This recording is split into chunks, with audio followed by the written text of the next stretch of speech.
Rain blurred the city lights into trembling streaks of red and gold as Darius Cole lifted his phone, recording. The officer's voice cut through the drizzle, sharp, commanding, rehearsed authority. "Put the phone down, boy." The word boy struck harder than the rain. Darius didn't move. He steadied his camera toward the flashing lights and the young black teen already handcuffed against the hood of a patrol car, face pressed to cold metal. "Sir, I'm filming on a public sidewalk," Darius said, calm but firm, his voice carrying that seasoned steadiness he used every night at the anchor desk. The irony twisted inside him. A man trusted to tell the truth, now being treated like he had none. The officer's jaw tightened. His boots splashed closer. "You think that camera makes you untouchable?" A hard shove. Darius stumbled, phone spinning, screen cracked against concrete. The recording light blinked faintly, catching the officer's shadow looming.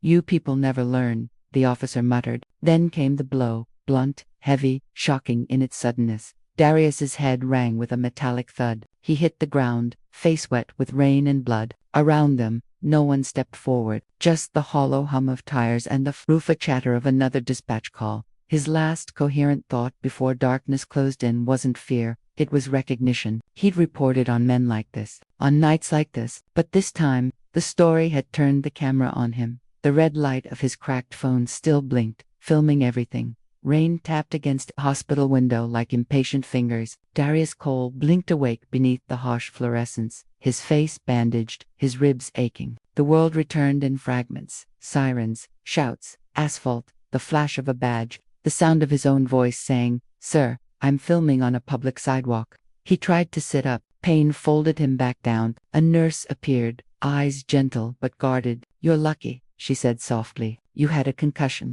They said you resisted." He stared at her, the words forming but refusing to leave. "They said." His phone cracked, waterlogged, sat on the tray beside his bed. The screen flickered to life, stuttering through damaged pixels. He pressed play. The clip showed the officer approaching, the lens jerking sideways, then static. Just before black, one line remained crystal clear. "You people never learn." Darius exhaled, a bitter laugh catching in his throat. Still recording, he whispered. Hours later, his boss arrived. Marlene Graves, senior producer, sharp suit, colder tone. "Darius, corporate's concerned. The department's calling it obstruction. Legal wants you quiet until this settles." He met her gaze. "I was beaten for filming an arrest." "Marlene, you expect silence." "I expect survival," she said. "We have sponsors. You have a reputation. Let the station handle messaging."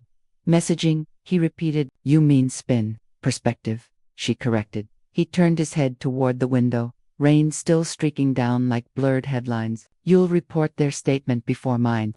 "Until verified, yes." He nodded once. The room thickened with unspoken truth whose words mattered, whose didn't. That night, alone, Darius scrolled through messages flooding his feed. "You deserved it. Praying for you, brother." Fake news gets what it earns. Noise, hate, sympathy, all blurred together. He locked the screen. Silence, HUMMED.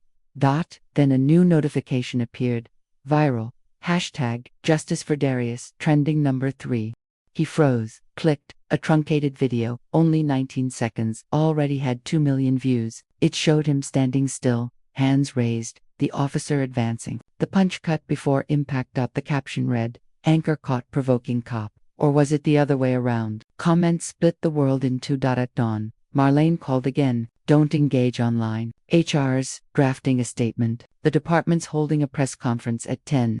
Are we covering it?" "Yes," with a neutral tone. "Neutral," he said. "About assault." She sighed. "You're emotional. Res, Darius." He ended the call without reply. By noon, every channel replayed the clip. Some called it unclear, others disturbing. The mayor promised a thorough internal review. Halden's name finally surfaced. Sergeant Mark Halden, 10 years decorated, 5 complaints closed without consequence.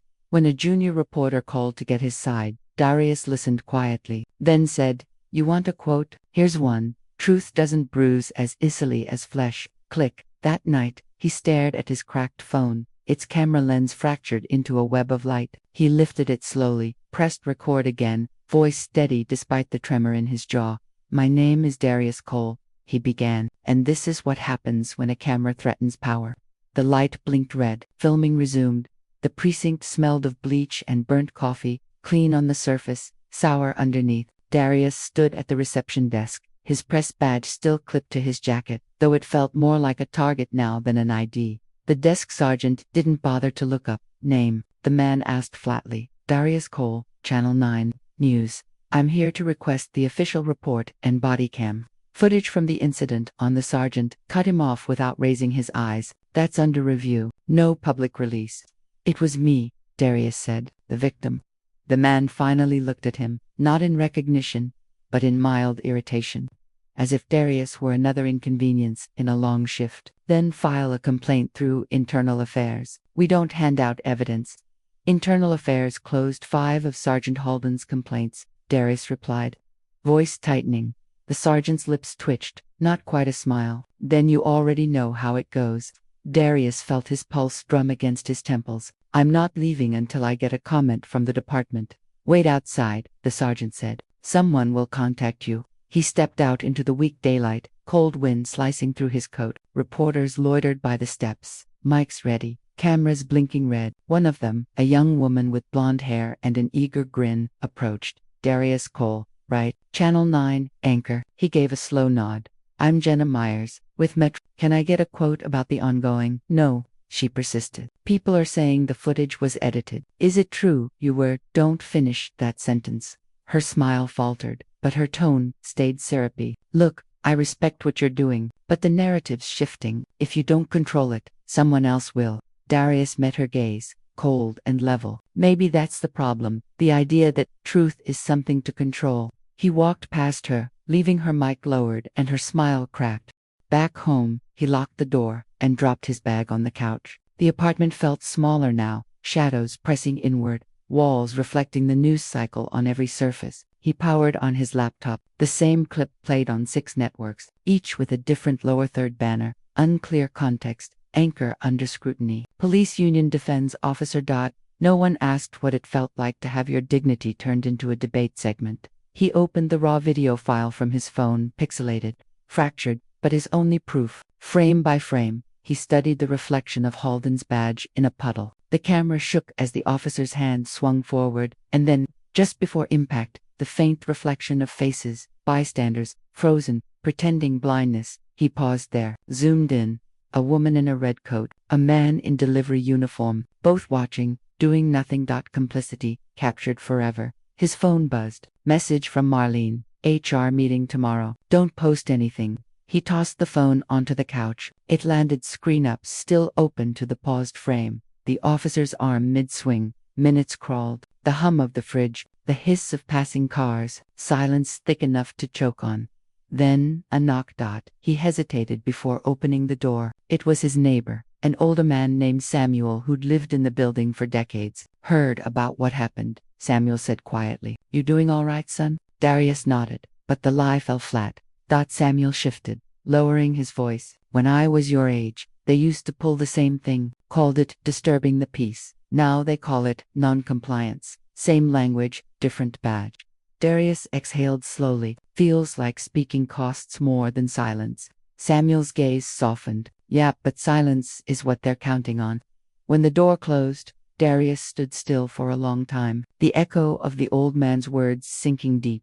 He turned back to his workstation, opened a blank document, and began typing. Day 1, hospital discharge. Department refuses report. Media framing narrative. Internal Affairs compromised. Halden's record. 5 prior complaints. All closed. He paused, fingers hovering, then added a single line. The truth needs its own witness. Hours later, near midnight, he replayed the footage again, the rain-soaked sound crackling through his speakers. This time, he didn't stop at the moment of impact. He let it play to the static, the low thud of his body hitting the pavement, the faint scrape of boots walking away. He leaned closer, faintly, almost drowned by noise. Another voice whispered, "It's still recording." Not his own. Someone else had said it. He froze, heartbeat hammering. Someone else had seen and filmed. The next morning, he forwarded his personal notes to an encrypted drive, labeled the folder project, silent badge, and tucked the cracked phone into a padded case. He wasn't done. The system wanted silence. He'd learned to make silence speak. By the time Darius reached the newsroom, the air was thick with avoidance. Heads turned, then turned away. Keyboards clattered with the rhythm of guilt, pretending to be productivity. He walked past the glass conference room. Inside, Marlene stood with two executives, one from legal, one from corporate PR. Their voices carried even through the glass. Optics matter, the PR rep was saying. We can't look and sponsors will panic. Marlene's jaw was tight. He's our lead anchor, not an activist. That's exactly the problem, the legal officer replied. He blurred the line.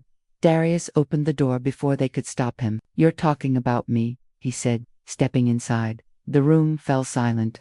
Darius Melenas started, tone brittle. We were figuring out how to protect the brand, he cut in, not the truth. The PR rep smoothed his tie. You have to understand, the network's facing pressure. There's chatter about liability, narrative bias. Darius's voice rose, sharp as cracked glass. I was beaten on camera. Allegedly, the legal officer murmured. That single word hit harder than the blow itself. Allegedly. It erased pain, rewrote reality, made brutality sound hypothetical. Marlene interjected quickly. Darius, take some time off. We'll pay you. Let this calm down. He stared at her. You're benching me. We're protecting you, she said. But her eyes didn't hold the lie steady. He left without another word. Back in his car, he sat with the engine off. The city pulsed beyond the windshield. Horns, rain, distant sirens, the constant hum of life, moving on. He switched on the radio out of habit. In other news, protests are forming downtown.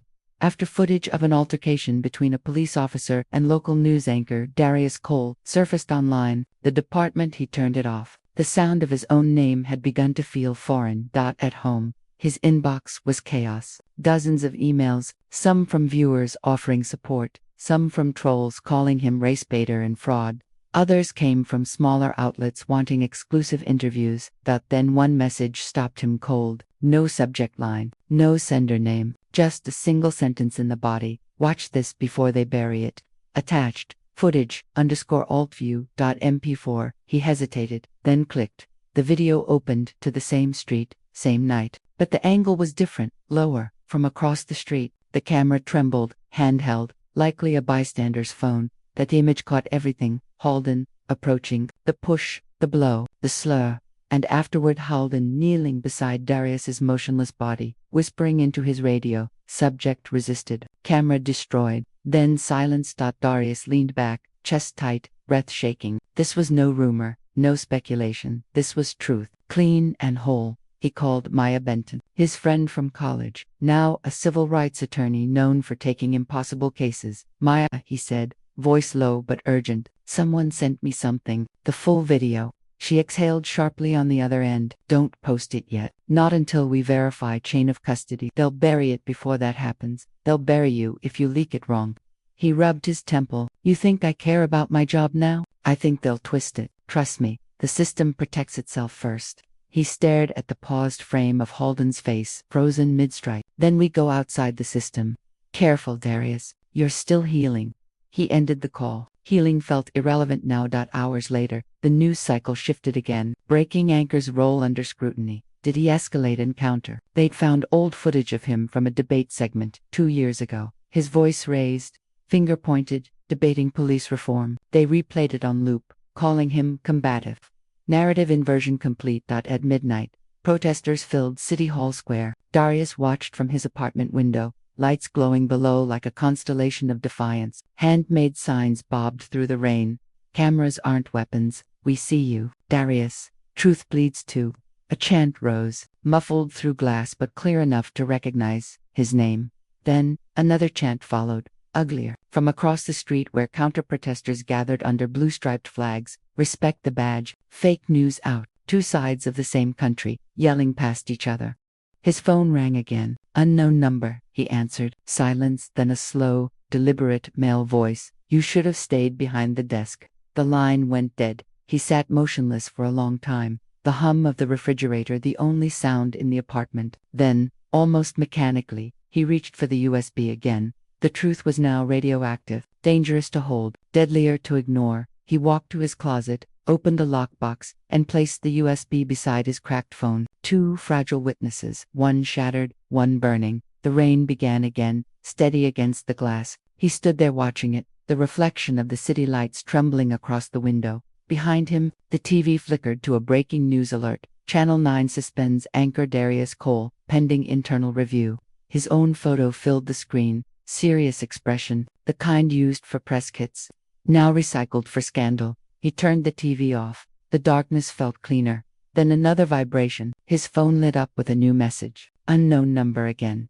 Check your doorstep. Heart pounding. He moved to the door, looked through the peephole. No one, just the echo of footsteps fading down the hall. He opened the door. A small brown envelope sat on the mat. No label. Inside, a single USB drive. On it, scrawled in black marker. Watch this. The same handwriting as before. Darius stared at it for a long time, rain dripping from his hair onto the floor. Then he whispered, almost to himself, "They're not done watching." And neither was he. The glow from Darius's laptop lit the dark apartment, the blue light cutting through the stillness like a blade. He hesitated before inserting the new USB. His thumb hovered over the port. Then, he pushed it in. A single file appeared on screen. Halden_fullcam.mov. He clicked play. The video opened in silence. Time-stamped the same night as the attack. The angle was from a building's security camera, high up, wide, unforgiving. It caught everything. Darius, standing on the sidewalk, holding his phone. The officer approaching. The shout, the strike, the fall. But unlike the earlier clip, this one didn't stop there. It captured what came after. Halden, bending over his body, checking for the phone, muttering something into his shoulder mic. A second officer arriving, looking uneasy. "Jesus, Mark, you hit him hard," the new voice said. He reached for something. Halden replied. That was his phone. Halden's reply was calm, practiced. "You didn't see that." The silence that followed was worse than the blow itself. A silence that implied agreement, compliance, corruption in its purest form. Darius pressed pause, the frozen frame showing Halden's face, expressionless, unbothered. He whispered under his breath, "You didn't see that." Then again, louder, "You didn't see that." The phrase rolled through the room like poison, but he closed the laptop and called Maya. She answered on the first ring. "You got it?" she asked. "Security cam angle. The real one. It's undeniable. Send it to me." He hesitated. "No, not yet. Darius, if I send it, it disappears into pending review.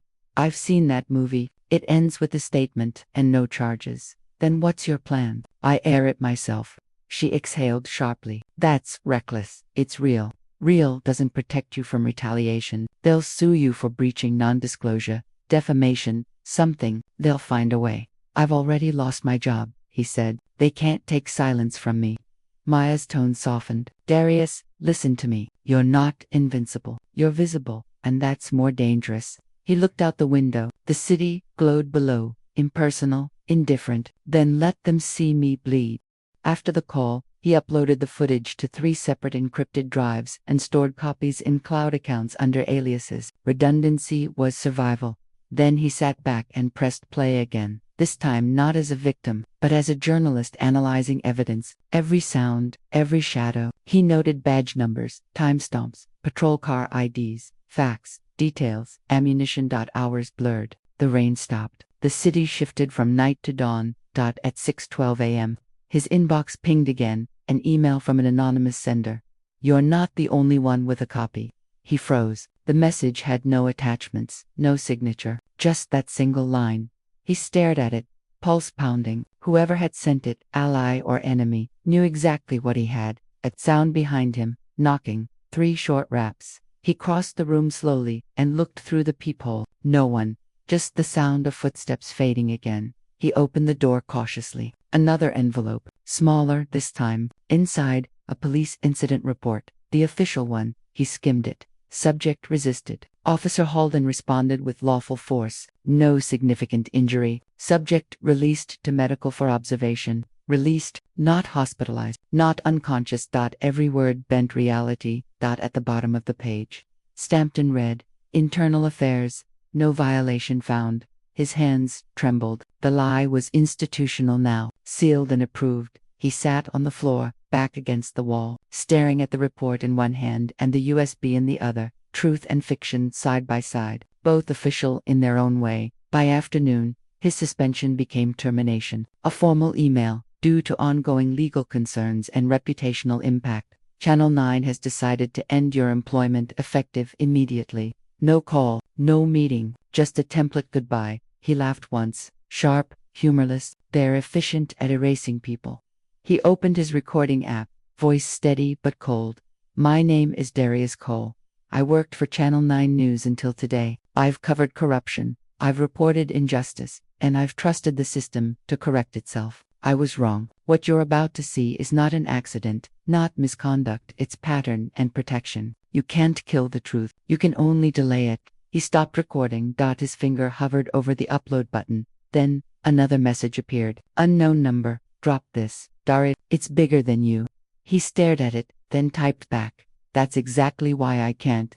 He uploaded the file, not to news outlets, not to social media, to every free press contact he'd ever trusted, from small blogs to foreign correspondents, the kind that didn't answer to sponsors. When it was done, he sat still for a long time, hands clasped, breathing steady. Outside, a siren wailed, faint, distant, but closing in. He turned off his lights. In the dark, the laptop screen glowed with the sent confirmation. The truth was out. And for the first time since the night it all began, Darius smiled, not out of victory, but defiance. Whatever came next, he wasn't just part of the story anymore. He was the story. By dawn, the city was awake and on fire, not from flames, but from screens. The leaked footage had detonated across the internet. News tickers rolled.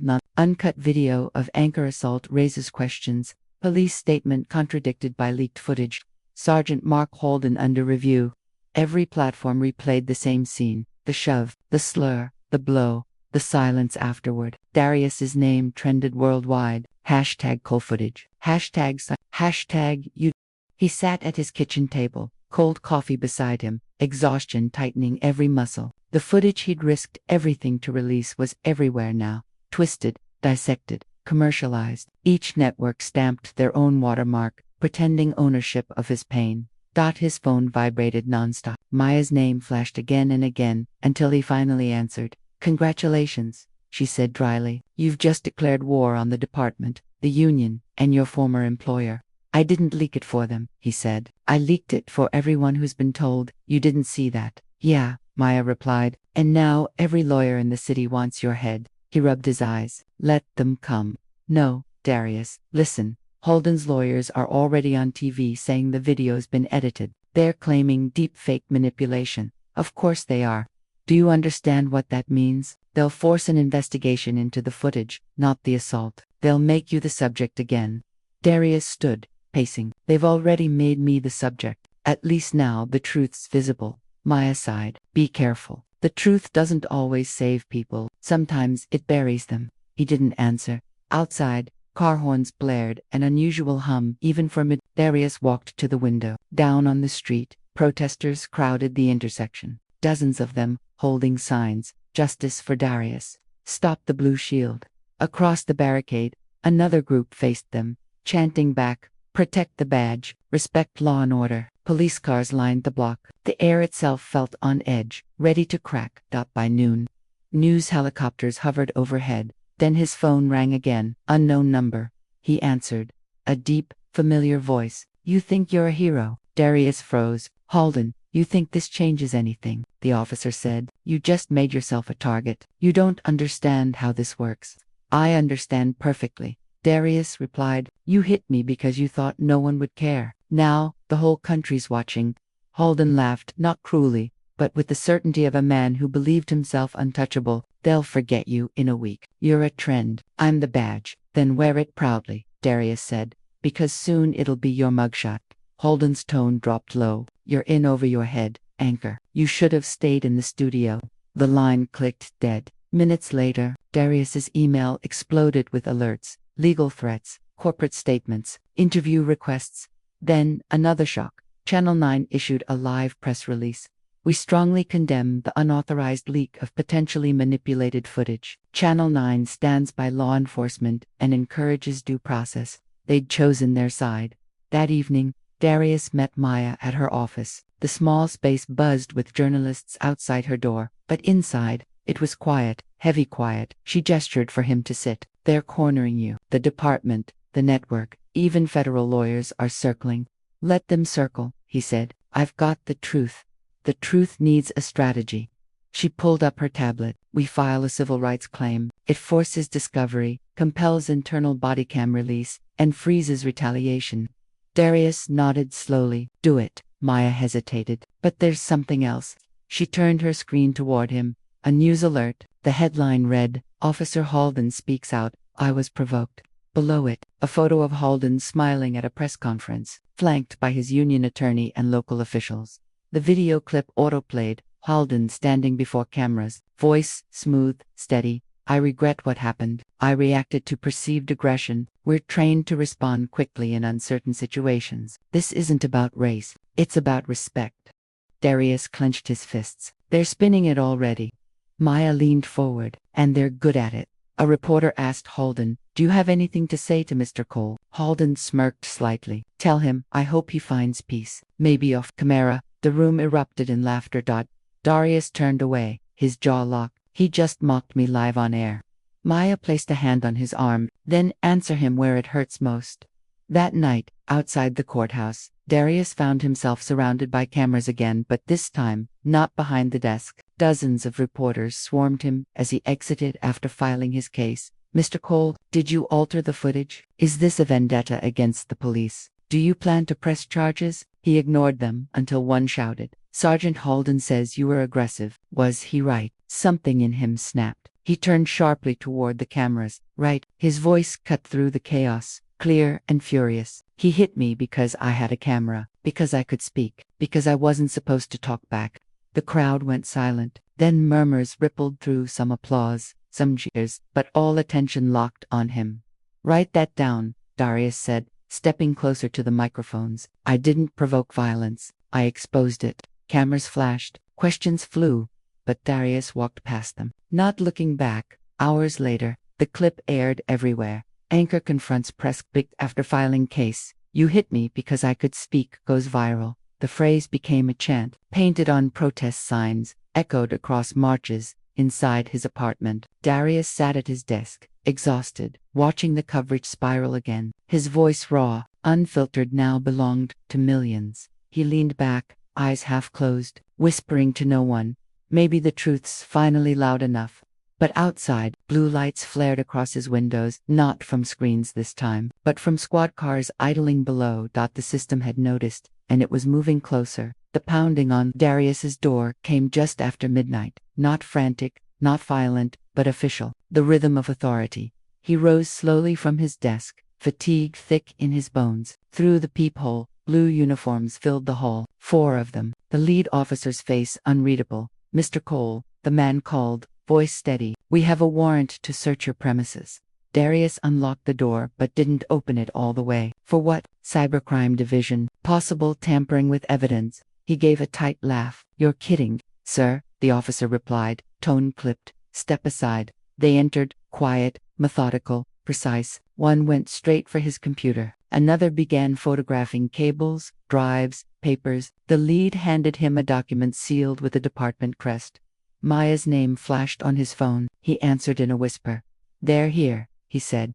I know, she said, voice sharp. They're trying to seize your hardware. Stall them. I'm filing for an injunction right now. They've already started. Don't resist, she ordered. They want a reaction on record. He hung up, forcing his breathing steady. The officer unplugged his hard drive and labeled it evidence.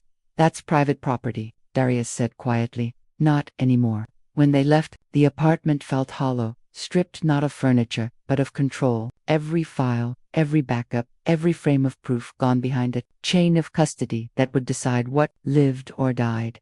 He stared at the empty desk for a long time before realizing his camera, his personal DSLR, was still hanging from the coat rack. They hadn't seen it. The footage inside was from his own lens. The moment just before Halden's attack, the raw angle no one else had. It was now the only untouched evidence left.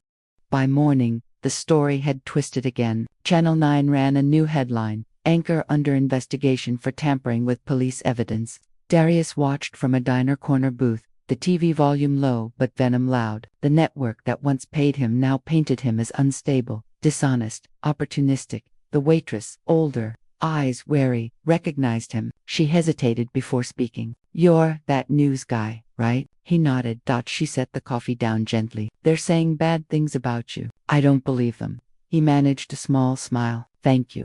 She leaned closer, whispering, just be careful. Folks around here don't like when someone pokes the badge. Outside, rain began to fall, soft at first, then heavy enough to blur the street. He left cash on the table and walked out, head down. Across the street, a black sedan idled, same car he'd noticed 2 nights ago. He pretended not to see it. At Maya's office, tension hung thick. She was already on the phone, shouting legal terms at someone Darius couldn't hear. When she finally hung up, she rubbed her temples. They're moving fast, she said. They're framing this as a digital manipulation case. If they prove the footage was altered, even slightly compression artifacts, trimming, they'll call it tampering.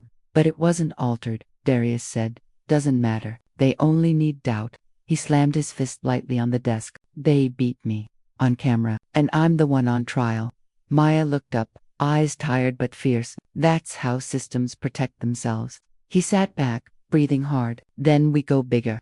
She frowned. What do you mean? National. I go public. Interviews, live streams, podcasts. I won't let them bury this. Maya shook her head. That's dangerous. The more you talk, the more they twist it. He leaned forward. Then help me control the message.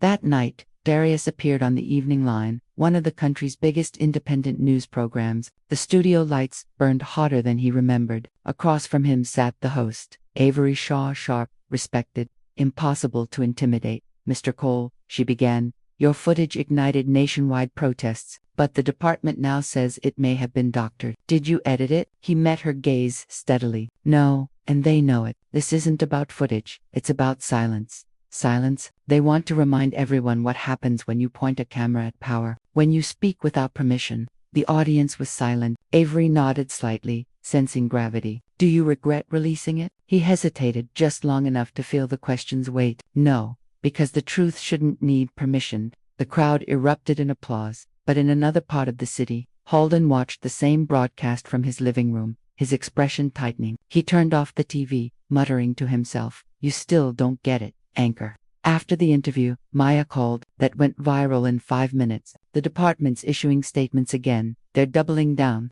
Let them, Darius said. The more they talk, the more they expose themselves.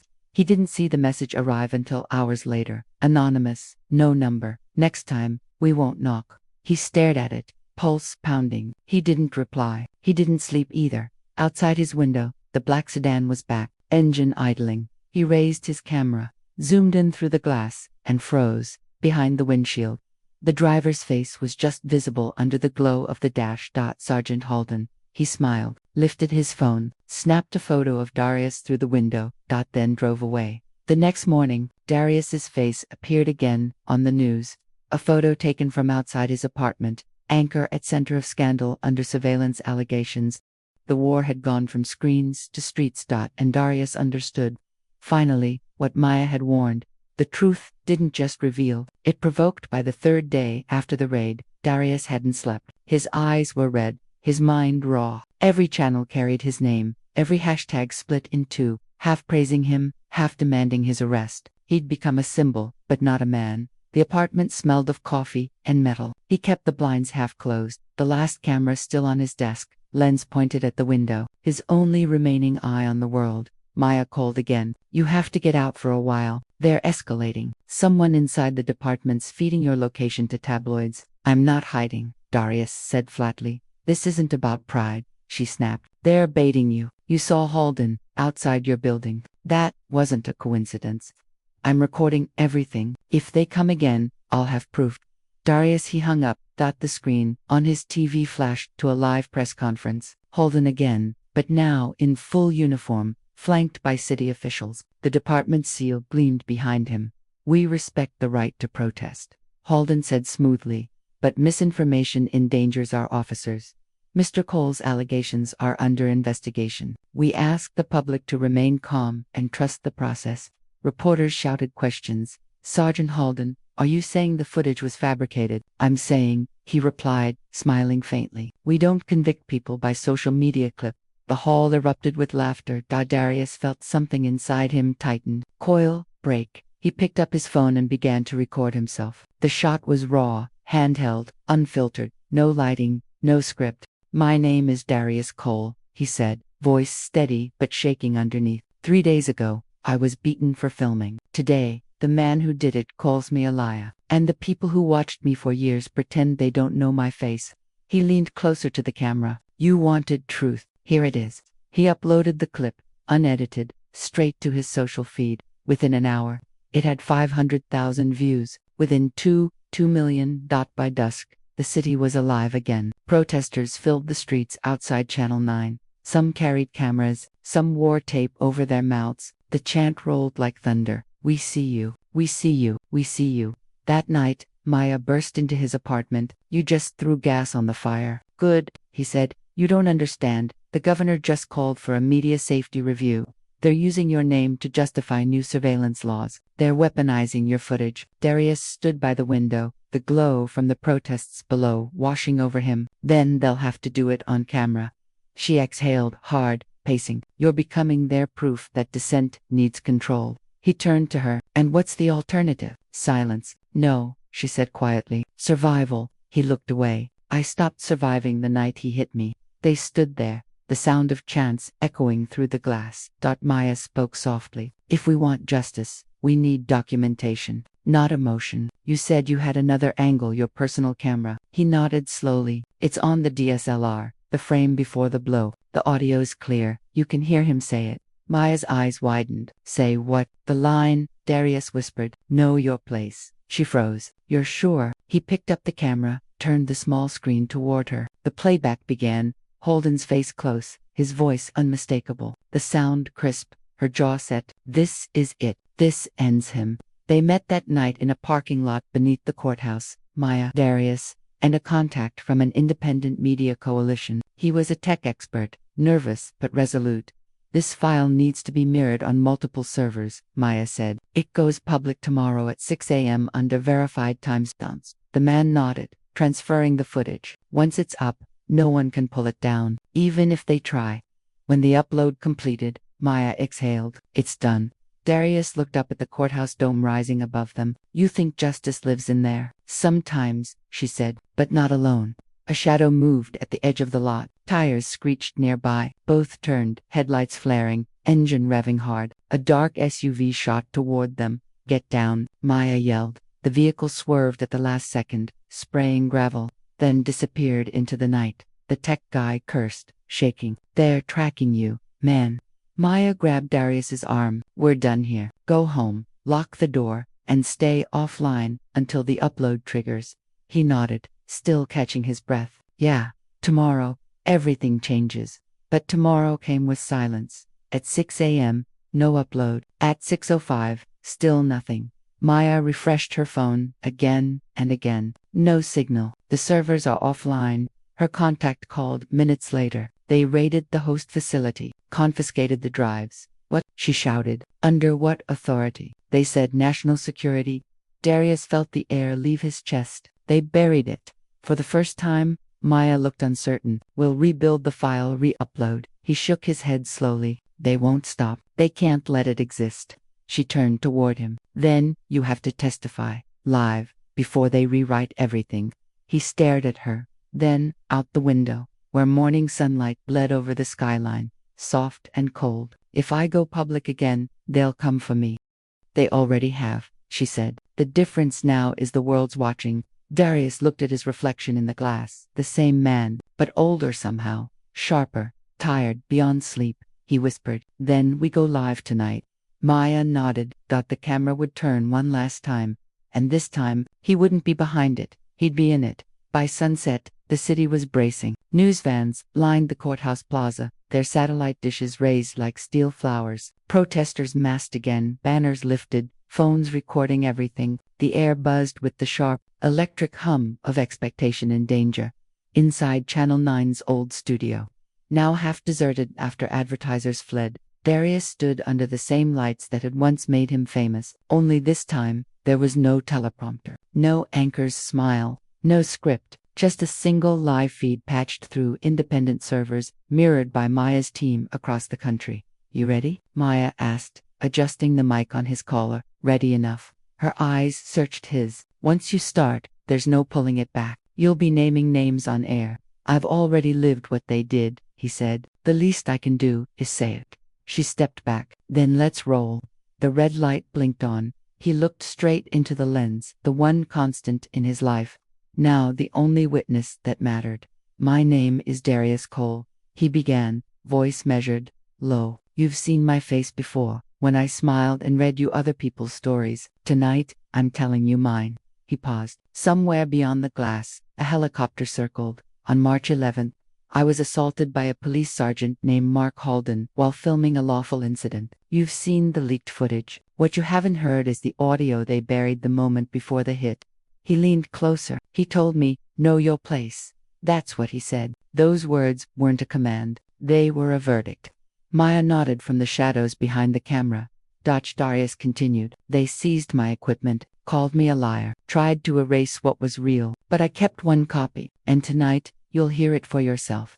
He pressed play. The sound filled the studio, grainy, distant, unmistakable. Holden's voice, cruelly calm. Turn that camera off. Boy, I'm pressed, Darius's voice replied. You think that Bavich makes you equal. Know your place. Then the thud, flesh against metal, the mic crackling as the camera hit the ground. The room went silent. Darius let the sound linger before speaking again. This is what happens when truth is inconvenient. They called it fake. They raided my home, but this is their voice, not mine. He exhaled slowly, eyes glassy under the light. I used to think journalism was about objectivity, about standing at a distance and describing the fire. But now I understand sometimes you're the one burning.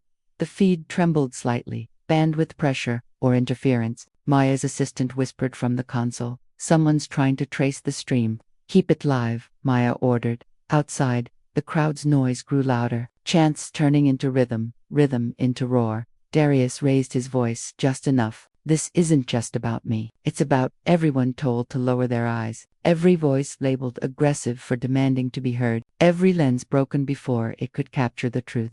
Then he paused. Something flickered at the edge of his vision. Movement in the hallway beyond the glass. Maya saw it too. We've got company. 2 uniformed officers pushed through the door. This broadcast violates a court injunction, one barked. Maya stepped between them and the camera. We're live. You interrupt this, the world sees it. The taller officer's jaw tightened. Shut it down. No, Darius said, still on air. Let them see who interrupts the truth. The officer moved closer. Mr. Cole, end the feed or we will. Darius looked directly at the lens. This is the cost of exposure.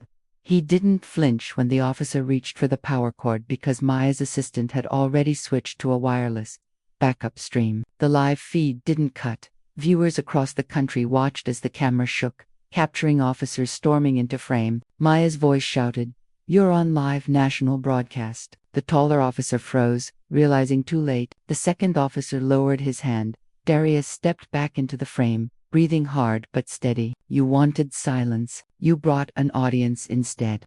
The chat feed on the live stream exploded. Keep it rolling. We see you. Don't stop. Maya whispered urgently. End strong. Before they kill the line. Darius looked one last time into the lens. I don't need you to believe me, he said softly. I just need you to remember this moment when they tell you it didn't happen. The stream stuttered. Screens across the country froze on his face, half lit, half shadow, then static. An hour later, every network carried the footage, rebroadcasts, reaction panels, debates. The raw video had been mirrored hundreds of times before the police even reached the servers. The phrase, "Know your place," became the nation's echo. Outside the studio, protesters clashed with riot shields. Tear gas clouds drifted over the courthouse steps. Maya found Darius sitting on the curb beside an overturned barricade, still breathing through adrenaline. It's out there, she said. Everywhere. They can't contain it. He nodded, looking distant. Then maybe it finally matters. She knelt beside him. You just changed the conversation. He gave a small, tired smile. Maybe, or maybe I just proved it was never about conversation. In the distance, the courthouse lights flickered. Power surge, or something else. Helicopters buzzed overhead. The city's hum swelled into a steady, defiant chant. We see you, we see you, we see you. Maya looked back at him. You know they'll come after you harder now. I know, he said, but this time, I'll be watching too. A single camera cracked, half functional, still lay on the ground beside him. The red light blinked faintly, recording. For once, the camera didn't belong to them. It belonged to the truth. And this time, the truth was alive.